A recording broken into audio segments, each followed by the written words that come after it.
അടിപൊളിയാണ്. അടിപൊളി സിനിമയാ, സൂപ്പർ. നല്ല ആക്ഷൻ, നല്ല കഥ, കൊള്ളാം. പോലീസ് എന്നോടൊക്കെ ഒരു താല്പര്യമുള്ള ആൾക്കാർക്ക്, പോലീസിനോടൊക്കെ താല്പര്യമുള്ള ആൾക്കാരൊക്കെ വളരെ ഇൻട്രസ്റ്റ് ഉണ്ട്.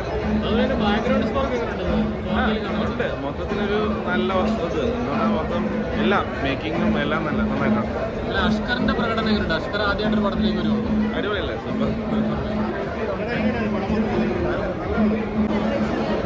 പണ്ടത്തെ ആ ഒരു ഡയറക്ഷനും കാര്യങ്ങളും വെച്ച് നോക്കുമ്പോൾ സാർ ഇന്നത്തെ ഒരു ഓഡിയൻസിനെ കൂടെ കയ്യിലെടുക്കാൻ പാകത്തിന് ഒരുപാട് കാര്യങ്ങൾ ചെയ്തിട്ടുണ്ട്. പിന്നെ റായലക്ഷ്മി എല്ലാവരും, ഇപ്പോൾ അസ്കറൊക്കെ ആണെങ്കിലും എല്ലാവരും അടിപൊളിയായി ചെയ്തിട്ടുണ്ട്. എല്ലാവരും കൊണ്ട് പറ്റാവുന്ന രീതിയിൽ മാക്സിമം അവർ ഭംഗിയാക്കിയിട്ടുണ്ട് എല്ലാം. Thank you.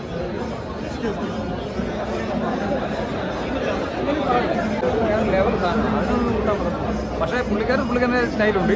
പക്ഷേ ദുൽഖർ നാടൊന്നും കൂട്ടാൻ പറഞ്ഞു. ദുൽഖർക്ക് വേറെ പാനിൻ്റെ നാടല്ലേ, വേറെ ലെവലിൽ പോയി നാടല്ലേ, അതൊന്നും കൂട്ടാൻ പറ്റില്ല. പക്ഷേ പുള്ളിക്കാരൻ നല്ല കഴിവുണ്ട്. പുള്ളിക്കാരൻ അത് തെളിയിച്ചിട്ട് ഈ ഒരു പടത്തോട് തെളിയിച്ചിട്ടുണ്ട്. കാരണം പുള്ളിക്ക് അവസരം കിട്ടുവാണ് പുള്ളിക്കാരൻ മുതലാക്കും. അതിനുള്ള കഴിവുണ്ട് പുള്ളിക്ക്. ആക്ഷനായാലും ശരി, സ്വാഗാണെങ്കിലും ശരി, നല്ല ഒരു മാസ് കാണിക്കാനുള്ള സംഭവങ്ങളെല്ലാം ഉണ്ട്. ഹൈറ്റും വെയിറ്റൊക്കെ എല്ലാം ഉണ്ട്. എല്ലാം കൊണ്ടും എനിക്ക് ഇഷ്ടപ്പെട്ടിട്ടുണ്ട്. എനിക്ക് പടം നല്ല പടമാണ്. സെക്കൻഡ് ഹാഫിലാണ് പടം കയറി കൊളുത്തിയത്. അതിൽ ഫസ്റ്റ് ഹാഫ് നോർമൽ രീതിയാണ് പോകുന്നത്. സെക്കൻഡ് ഹാഫിലാണ് പടം കയറി വേറെ ലെവലിലേക്ക് പോകുന്നത്. അത് നമുക്ക് അതുകൊണ്ടാണ് എനിക്ക് പടം ഇഷ്ടപ്പെട്ടത്. പടം സെക്കൻഡ് ഹാഫ് വേറെ ലെവലിൽ എത്തിയിട്ടുണ്ട്. ക്ലൈമാക്സ് പൊളിച്ചടിക്കുന്നുണ്ട്. നല്ല രസമുണ്ട് ക്ലൈമാക്സ് കാണാനായിട്ട്. നല്ല രീതി ചെയ്തിട്ടുണ്ട് പുള്ളിക്കാരൻ.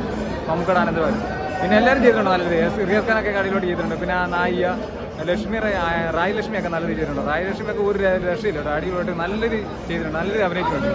പിന്നെ റിയാസ് ഖാൻ പറഞ്ഞതല്ല, അടിച്ച് കയറി DNA ആണ്, അടിച്ച് കയറി എന്നൊക്കെ പുള്ളിക്കാരൻ പറഞ്ഞു. അടിച്ച് കയറി പറഞ്ഞാൽ DNA. കാരണം റിയാസ് ഖാൻ്റെ ഡയലോഗ് ഞാൻ പറയട്ടെ, മറ്റേ